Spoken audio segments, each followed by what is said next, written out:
Kalau ada orang dewasa ngomong sendiri di pinggir jalan, ketawa-ketawa liat tembok kosong, lu bakal bilang dia apa?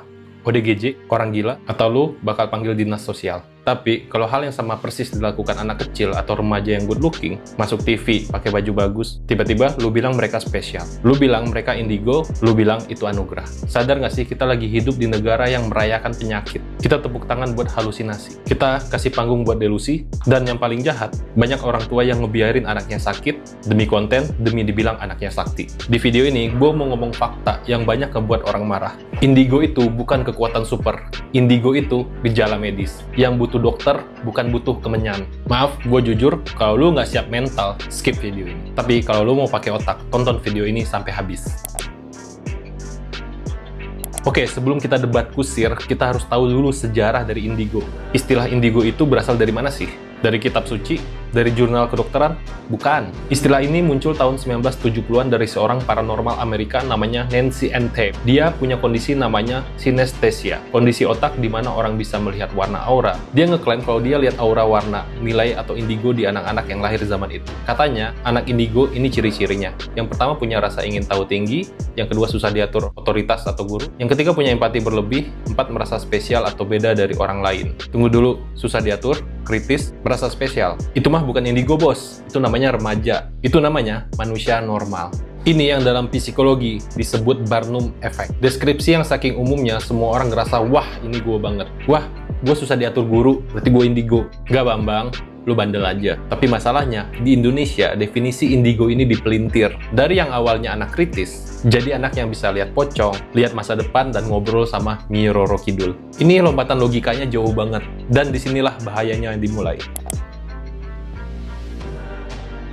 Sekarang kita masuk ke dagingnya. Bagian logikanya, apa yang terjadi di otak anak indigo saat mereka bilang lihat hantu. Dalam dunia medis, ada kondisi yang gejalanya 100% mirip sama klaim indigo. Namanya skizofrenia. Gue bacain datanya ya. Ini dari DSM-5, Kitab Suci Psikiater Dunia.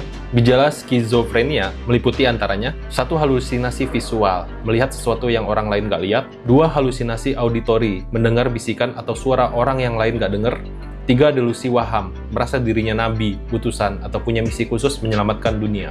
Coba lihat kan? Mirip kan? Sama persis. Tapi bedanya apa? Kalau didiagnosis skizofrenia, orang tuanya sedih, anaknya dibawa ke psikiater, dikasih obat penyeimbang zat kimia otak, supaya hidupnya tenang. Tapi kalau dibilang indigo, anaknya dipuja, masuk podcast, dikasih duit, padahal otaknya lagi konslet. Ada juga penjelasan lain, pareidolia. Otak manusia itu didesain untuk mengenali wajah. Kalau lo lihat baju gantung di kamar gelap, otak lo akan panik, bakal maksa itu kelihatan kayak pocong. Orang normal bakal nyalain lampu dan sadar, oh itu baju. Orang yang didoktrin mistis bakal bilang, oh itu kiriman santet. Jadi, indigo itu seringkali adalah validasi sosial terhadap gangguan persepsi otak. Dan ini bagian yang paling gua muak, peran orang tua dan media. Bayangin lu punya anak kecil, dia ketakutan, nangis-nangis di pojokan kamar. Dia bilang ada monster yang mau gigit dia. Sebagai orang tua waras, lu peluk dia, lu nyalain lampu, lu bilang, gak ada apa-apa nak, itu cuma mimpi. Ayo kita ke dokter kalau kamu pusing. Tapi apa yang dilakukan orang tua konten? Mereka malah ambil kamera, ayo nak, monsternya ngomong apa? Coba ditanya, dia mati kenapa? Wah, anak mama hebat. Besok kita bikin channel YouTube biar dapat AdSense. Lu bayangin rusaknya mental anak itu. Dia lagi ngalami teror mental, tapi malah disuruh berinteraksi sama halusinasinya. Halusinasinya makin jadi kuat, makin nyata, dan dia makin terputus dari dunia nyata. Gue pernah baca studi kasus, banyak anak yang didiagnosis indigo dari kecil. Pas gede hancur, gak bisa bedain mana nyata, mana mimpi. Karena dari kecil gak pernah diobati. Mereka cuma dijadikan sapi perah konten mistis. Kalau lu, orang tua yang kayak gini, lu gak sayang anak, lu sayang duitnya.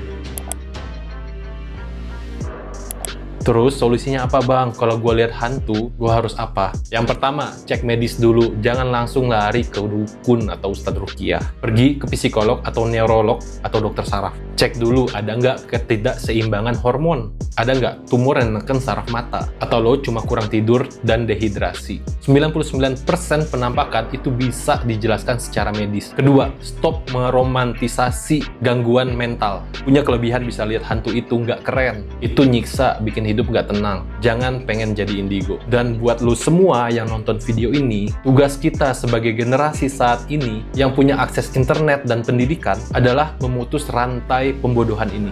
Kasihan generasi berikutnya kalau mereka tumbuh dengan mikir halusinasi itu prestasi. Gue tahu pasti banyak yang gak setuju sama gue.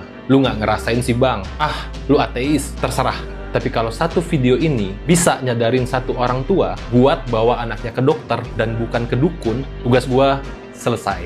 Gua Budi, pakai otak lo karena itu gratis. Jangan lupa like, subscribe kalau lo berani nerima fakta. Dan tulis di komen, lu tim medis atau tim mistis.